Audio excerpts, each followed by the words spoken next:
Hello बच्चों, हम लोग आज क्वेश्चन पेपर सॉल्व करेंगे।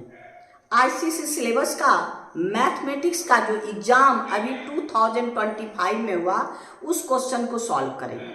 तो उसमें आपको ऑब्जेक्टिव भी है। क्वेश्चन नंबर 1 ऑब्जेक्टिव क्वेश्चन है। तो चलिए क्वेश्चन नंबर 1 हम लोग सॉल्व करते हैं। आइए, क्वेश्चन ऑब्जेक्टिव है। क्वेश्चन नंबर 1 आपका देखिए, हम लोग क्वेश्चन पढ़ेंगे और एक्सप्लेन करके आंसर देंगे। क्वेश्चन तो है ऑब्जेक्टिव, आप पटाख से आंसर चुन लीजिएगा, लेकिन हमको तो आपको समझाना होगा। तो थोड़ा सा चलिए आपको समझा करके आपका ऑब्जेक्टिव क्वेश्चन का आंसर निकालते हैं। सो देखिए, क्वेश्चन नंबर 1 में आपका 15 क्वेश्चन है। क्वेश्चन नंबर 1 का 1 में देखिए, 1 का 1 के 1 में कहता है आपके पास एक क्वाड्रेटिक इक्वेशन है 3x² प्लस √7 प्लस 2 = 0। कहता है ये इसमें इसका रियल रूट है 2 real root, 2 distinct real root, 2 more than 2 root, no real root.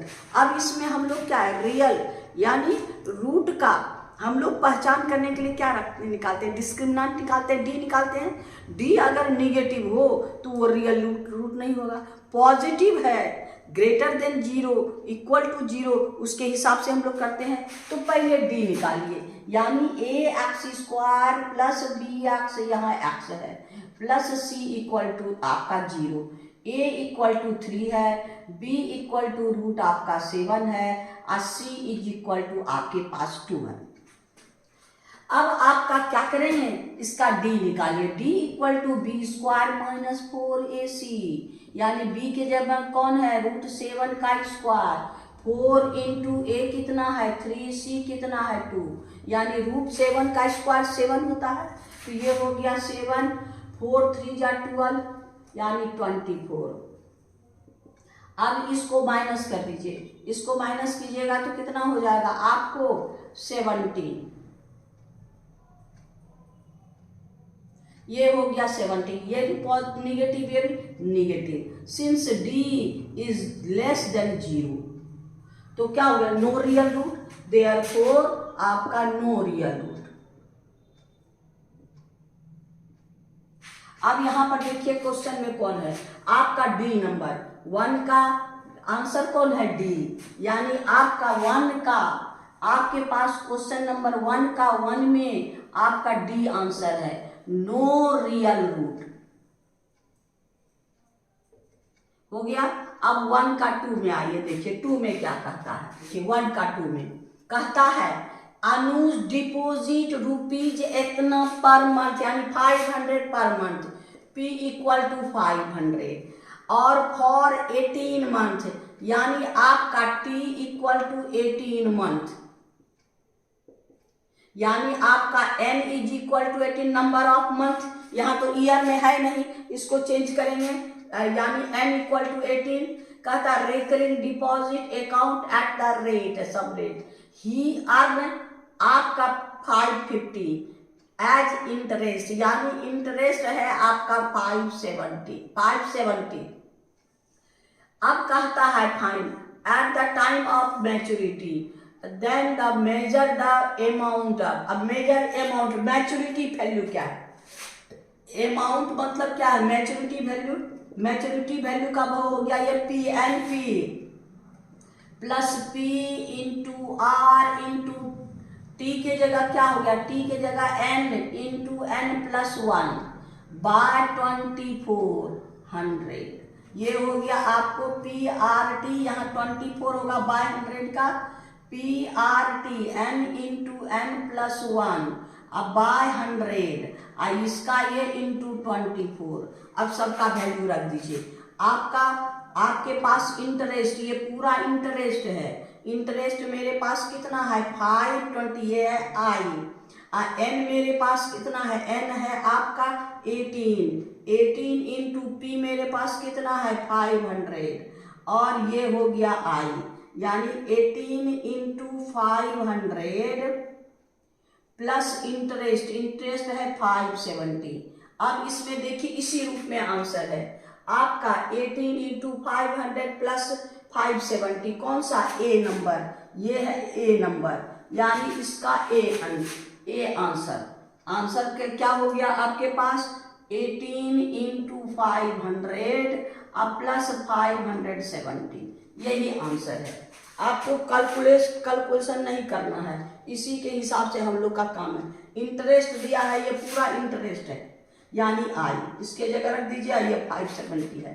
Question number 3 में देखिए 1 का 3 में कहता है आपके पास which following can not be probability of any event.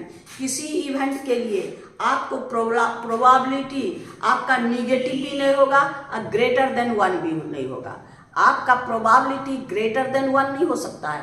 1 maximum 1 और मिनिमम 0, मैक्सिमम 1 एंड मिनिमम 0, इसके बीच में ग्रेटर देन 1 नहीं और लेस देन 0 नहीं। तो अब इसमें देखिए आपके पास कौन है, आपके पास है 5/4, 5 न्यूमरेटर ग्रेटर देन 1 है, इट इज नॉट पॉसिबल। आपके पास which of following can not be probability, तो ये प्रोबेबिलिटी नहीं होगा, ये ग्रेट, यानी इसका आंसर नॉट इवेंट मांग रहा है। तो यानी आपका 3 नंबर क्या हो गया, 3 का ए यानी ए का मतलब क्या कितना है 5/4, ये आंसर, यानी ये आंसर पॉसिबल नहीं है। यहाँ पर आपको कहता है विच of following can not be probability of any event, किसी भी इवेंट के लिए प्रोबेबिलिटी नहीं होगा। तो ये हो गया। अब देखिए इसमें क्या आपका क्वेश्चन नंबर 4 में देखिए क्या क्वेश्चन कहता है। आपके पास एक इक्वेशन है 4 नंबर में आपका कोई इक्वेशन है 3x + 4y + 7 = 0। आपका इसमें देखिए इसके पैरेलल कोई लाइन जो ओरिजिन से पास करे, यहाँ क्वेश्चन कहता है the equation of line passing through origin and parallel to this. इसका पैरेलल का मतलब क्या है, इसका स्लोप इक्वल होगा, इसका स्लोप निकाल लीजिए। स्लोप आपके पास क्या है, y को छांट दीजिए, यानी 4y = -3x - 7, यानी y = -3/4x - 7/4। Therefore इसका स्लोप m = -3/4, ये m है, m हो गया। इसका आंसर d होगा। अब d का इक्वेशन देखिए 3x + 4y = 0, ओरिजिन से पास होना चाहिए, x भी 0 y भी 0, तो यहाँ पर x 0 रखेंगे तो y 0 मिल जाएगा। और इसका इवेंट जो इसका 3x = -4y, इसका आंसर y = आपके पास 3/-4 यानी माइनस इतना x, देयरफॉर m = आपका -4/3, -3/4, ये हो गया -3/4। पैरेलल तो ये हो गया, दोनों का सेम है। ओरिजिन से x = 0 रखते हैं, x = 0 यानी 3x = -4y, तो x = 0 ओरिजिन में, तो y भी 0 = 4y, देयरफॉर y = 0, यानी इसका आंसर और सब में वेरीफाई नहीं होगा। इसका मतलब इसका 4th में क्वेश्चन नंबर 4 का आपका आंसर कौन है, आपके पास लास्ट यानी D, 3x + 4y = 0। Question number 5 में ए आपको मैट्रिक्स है, यानी 0 1 और 1 0।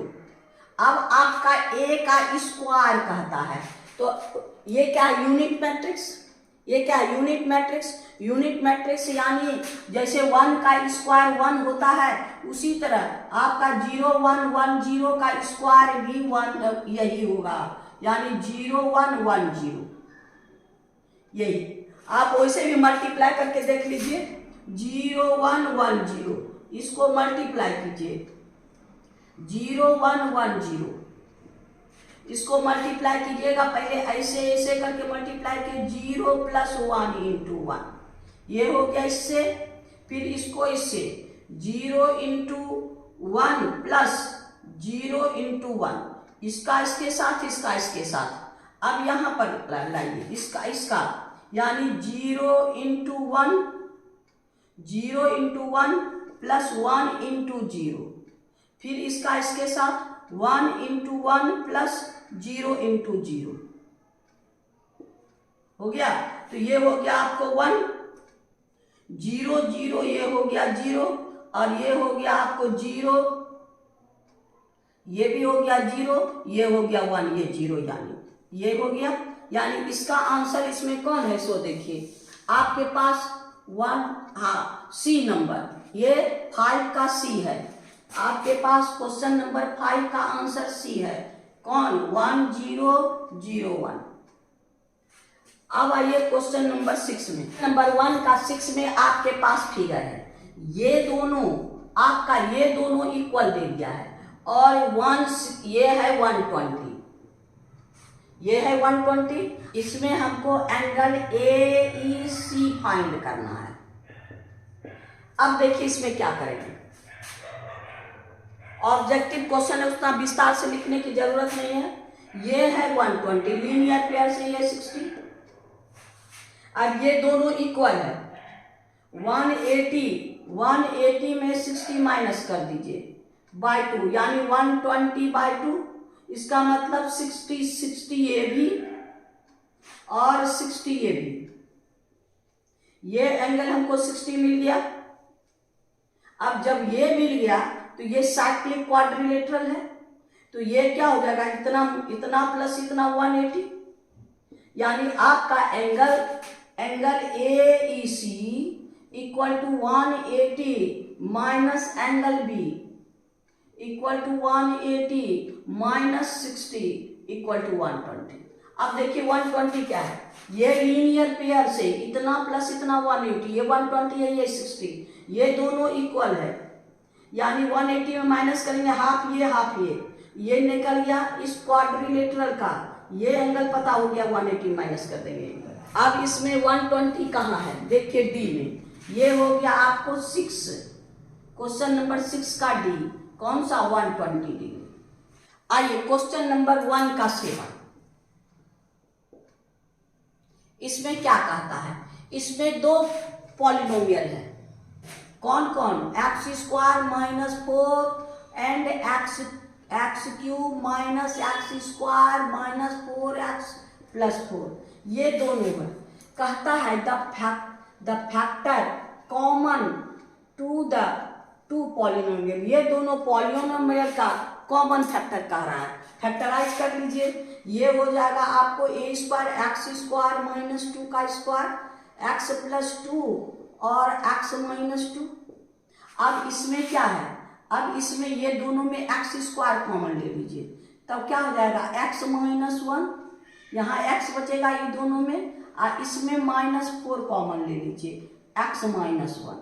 अब x माइनस 1 कॉमन ले लीजिए, x माइनस 1 क्या बचा, x² माइनस 4, ये फिर टूट जाएगा, x माइनस 1, x प्लस 2 और x माइनस 2। अब इसमें देखिए कॉमन फैक्टर कौन कौन है, इसमें x प्लस 2, ये भी x प्लस 2 और x माइनस 2 या x माइनस 2 दोनों। अब इसमें देखिए कहाँ है आंसर, यानी आपका x प्लस 2 C में है, x माइनस 2 D में है, C और D दोनों आंसर होगा। ये आपका 6 7 का आंसर आपका C एंड D दोनों, एक x प्लस 2, C का आंसर क्या है, C में है आपको x प्लस 2 और D में है आपका x माइनस 2। क्वेश्चन नंबर 7 हो गया। आइए क्वेश्चन नंबर 8 में, क्वेश्चन नंबर 1 का 8। अब देखिए क्या कहता है, a man invest in a company paying 12% dividend, 12% dividend on a share if percentage return equal to 10%। हमको देन द शेयर आर, अब शेयर कौन कौन होगा, कहता है at par, below par, above par. जब डिविडेंड और हम लोग को रेट ऑफ रिटर्न इक्वल होगा तब ना एट पार। पार मतलब क्या, नॉमिनल वैल्यू पर, यानी नॉमिनल वैल्यू भी और मार्केट वैल्यू दोनों इक्वल है। तो यहाँ पर nominal value, par value par value हम 100 लेट कर लेते हैं। पार वैल्यू क्या करेंगे 100। अब डिविडेंड मेरे पास क्या हो गया 12% ऑफ 100 इक्वल टू 12% ऑफ 100 12 ही होगा। अब 10% ये है, अब इसका ये निकालना है। लेट आपका market value equal to X, 12 by market value into 100 is equal to 10। ये आपके पास इसको कैंसिल कर दीजिए, यानी 120 बाय एक्स इक्वल टू 1, यानी एक्स इक्वल टू 120। यानी हमको मार्केट वैल्यू कितना हो गया 120 और हमको नॉमिनल वैल्यू कितना है, पार वैल्यू नॉमिनल वैल्यू 100, तो 100 से ज्यादा न हुआ। तो अब यहाँ देखिए क्वेश्चन में क्या कहता है, एट पार नहीं बिलो पार, बिलो पार में यानी कम, नॉमिनल वैल्यू से कम, एबव पार ये आंसर है। सी यानी पार से 20% ज्यादा, यानी आपका है क्वेश्चन नंबर 8 का आंसर है कितना आपका एबव पार सी, यानी सी आंसर एबव पार हो गया। अब आइए क्वेश्चन नंबर 9 में। 9 देखिए क्या कहता है,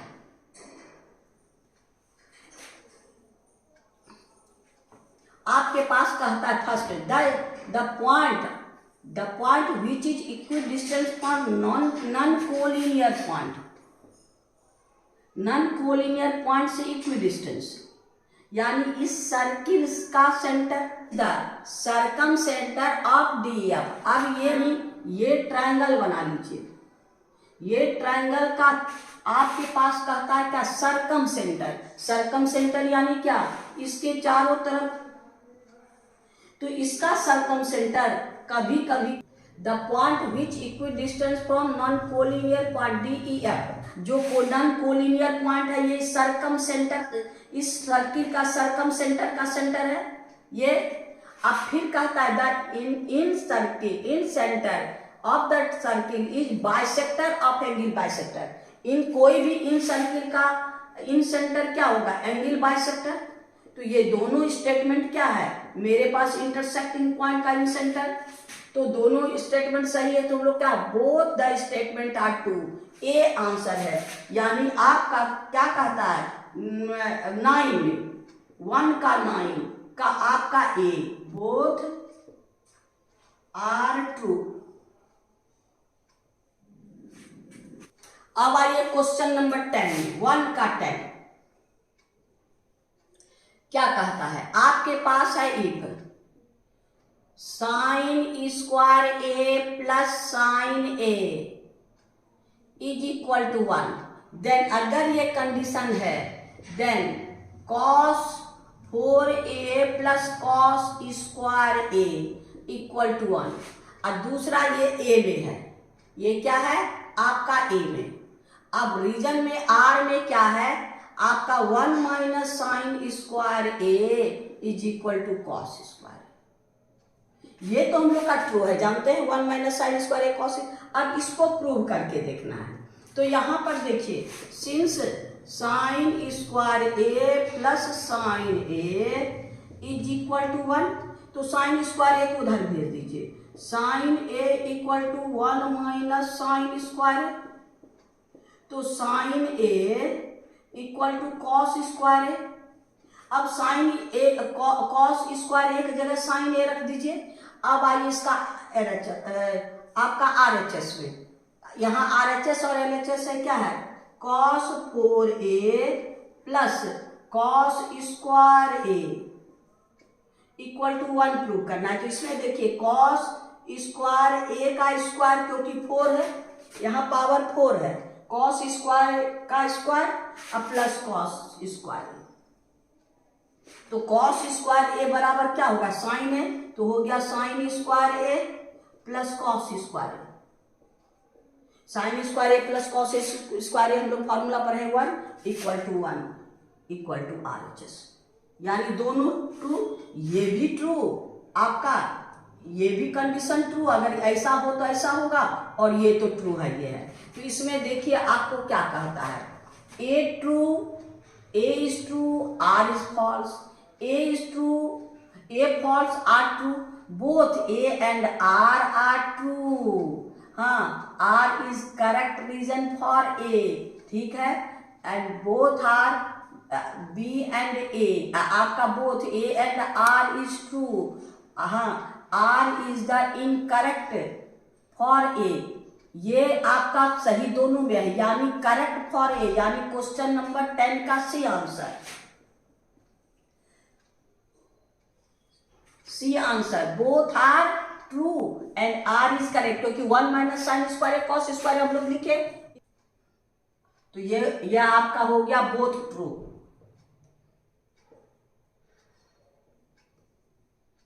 हो गया 10। अब आइए क्वेश्चन नंबर 11 देखिए क्या कहता है। क्वेश्चन नंबर 11 में मेरे पास फिगर है, सो देखिए। कहता है triangle A B C, similar triangle आपका ई एफ जी। अब आपका angle A B C and equal to angle E F G equal to 60 degree. हम लोग को कहता है इन गिवन फिगर ये सिमिलर करने की जरूरत नहीं, तो क्या होगा, साइड का रेशियो इक्वल होगा। सिंस आपका A B C similar triangle E F G, तो क्या है आपका A B by E F equal to B C by F G equal to A C by E G. अब इसमें कौन कौन सी चीज दिया है, सो देखिए। आपके पास ए बी 15 है, ई एफ देखिए मेरे पास कितना है 75 है, इक्वल टू आपके पास बी सी मेरे पास 3 है, एफ जी नहीं है। अब पहले इससे हम लोग एफ जी निकाल सकते हैं। हमको सबसे पहले क्वेश्चन में क्या था, फाइंड एफ जी, ये दोनों को इक्वल कर दीजिए, यानी ये हो गया 15 5 जा और क्रॉस मल्टीप्लाई कर दीजिए, एफ जी इक्वल टू आपका 15। एफ जी कितना हो जाएगा हमको 15, यानी इसमें 15 कौन है, ए आंसर है। यानी हमको सिमिलर पहले से है, तो उसका क्या होगा, करस्पॉन्डिंग साइड का रेशियो इक्वल होगा, यानी एफ जी हमारे पास 15 है, यानी ए का आंसर, ए हो गया 15।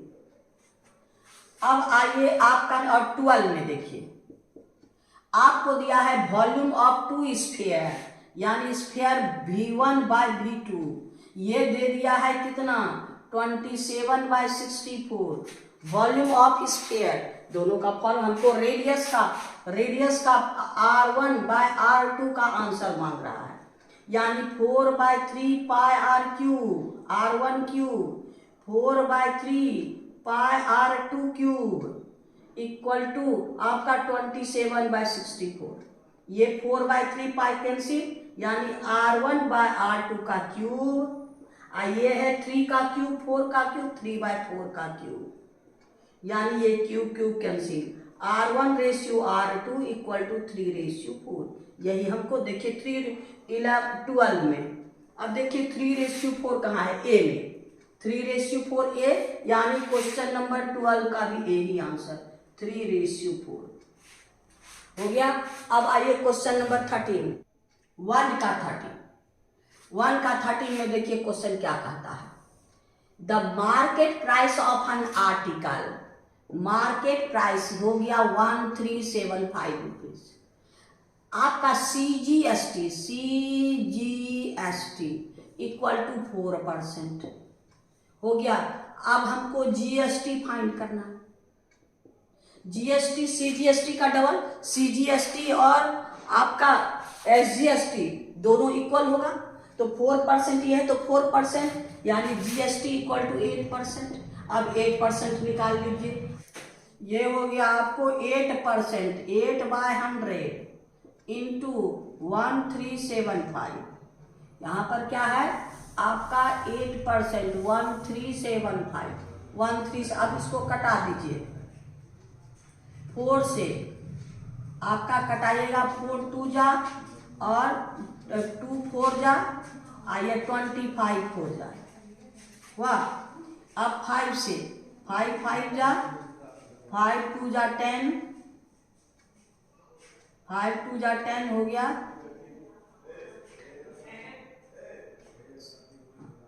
5 2 जा 10, 37, 5 7 जा 35, 2 5 5 जा, फिर आइए 5 5 जा 5 5 जा, यानी हो गया इसको 2 इंटू 5 5, यानी हो गया आपका 110। कितना हो गया? 110। GST equal to 110। जीएसटी मिल गया, कॉस्ट विथ जीएसटी। तो हम लोग को कॉस्ट कितना था? 1375, इसमें 110 ऐड कीजिए, 5841। अब देखिए 58 इधर, 1485 कहाँ है? 1485 यानी डी में। ये है आपका क्वेश्चन नंबर 13 का डी आंसर क्या है? 14 रुपीज 1485। अब आइए 1 का 14।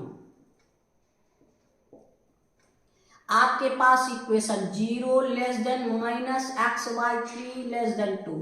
अब इसमें यहाँ 3 है तो इसको x को 3 करेंगे तो इंटू 3 तो क्या हो गया? 0 लेस देन, ये 3 cancel, minus x less than 6। अब इस माइनस को हटाएंगे, मल्टीप्लाई करेंगे माइनस से, यानी 0 इंटू -1 माइनस x इंटू -1। ये जब -1 से करेंगे इसका साइन चेंज हो जाता है। ये हो गया आपका -1 इंटू 6, तो हो गया आपके पास 0 माइनस x और ये हो गया -6। ये दोनों के बीच में, यानी 0 से ग्रेटर और 6 से, यानी आपका ग्रेटर, यहाँ इक्वल साइन नहीं है, यहाँ इक्वल साइन नहीं है, तो 1 2 माइनस आपका -1 -2 -3 -4 -5, यही मेरा आंसर होगा। अब इसमें देखिए आंसर क्या है? -5 आपके पास, -5 -4 -3 -1 -2 -1, यानी 0, इसमें इक्वल नहीं है, 0 भी काउंट नहीं होगा। तो आपका क्वेश्चन नंबर 14 का ए आंसर, यानी क्वेश्चन नंबर 14 का ए क्या है? 1 का 14 का ए आंसर। ए में मेरे पास क्या है आपका? -5 -4 -3 -2 -1, बस ये इसी के बीच वाला। अब आइए क्वेश्चन नंबर 15 में। 15 में देखिए क्वेश्चन नंबर क्या कहता है? 1 का 15, mean of 9 natural number is 4.5। एक है ए में लिखा है, यानी mean of 9 natural number equal to 4.5। इसको चेक करके देखना है ट्रू है फॉल्स है। फिर कहता है रीजन आपके पास क्या है? मीन, आर में आपका क्या है? Mean equal to sum of observation by number of observation. ये तो हम लोग पढ़े हैं, तो अब इसी के आधार पर हमको पहले देखते हैं ये सही है कि नहीं। यानी आपका 9 natural number, 9 natural first 9 natural number हो गया, 9 नेचुरल फर्स्ट 1 + 2 + 3 + 4 + 5 + 6 + 7 + 8 + 9 बाय 9। ये सब को ऐड करते हैं तो हमारे पास 45 होता है। 45 बाय 9 यानी 5, लेकिन हमको आंसर कितना दिया है? 4.5। ये फॉल्स हो जाएगा। यानी अब देखिए इसी के हिसाब से आंसर, ये ट्रू और ये फॉल्स, यानी ये फॉल्स और ये ट्रू। तो देखिए कहता है क्या? A is true R is false, ये तो नहीं होगा। A is false R is true, A is false R is true, यानी बी नंबर, यानी आपका 1 का 15 जो है उसका बी नंबर क्या है? A is false, A is false और R is true। 15 हो गया। क्वेश्चन नंबर 1 जो था वो ऑब्जेक्टिव क्वेश्चन था, इसमें 1 to 15 क्वेश्चन ऑब्जेक्टिव था, जिसका सॉल्यूशन दे दिए, यानी क्वेश्चन नंबर 1 कंप्लीट, यानी ऑब्जेक्टिव कंप्लीट। क्वेश्चन नंबर 1 खत्म हो गया। ये सेक्शन ए का था, ये आपका सेक्शन ए का क्वेश्चन नंबर 1 का हम लोग कंप्लीट कर लिए। आज इतना ही रहने दीजिए, उसके बाद दूसरे वीडियो में हम लोग क्वेश्चन नंबर 2 में चलेंगे ना। आपको बार बार कहते हैं, अगर अच्छा लगे तो बढ़िया से देखिए, मेरी प्रोत्साहन को बढ़ाइए दोस्तों में लाइक करके, और आपको दोस्तों में शेयर करके, और वीडियो को लाइक करके। अगर सब्सक्राइब नहीं किए हैं तो कर दीजिएगा। फिर मिलेंगे नेक्स्ट वीडियो में।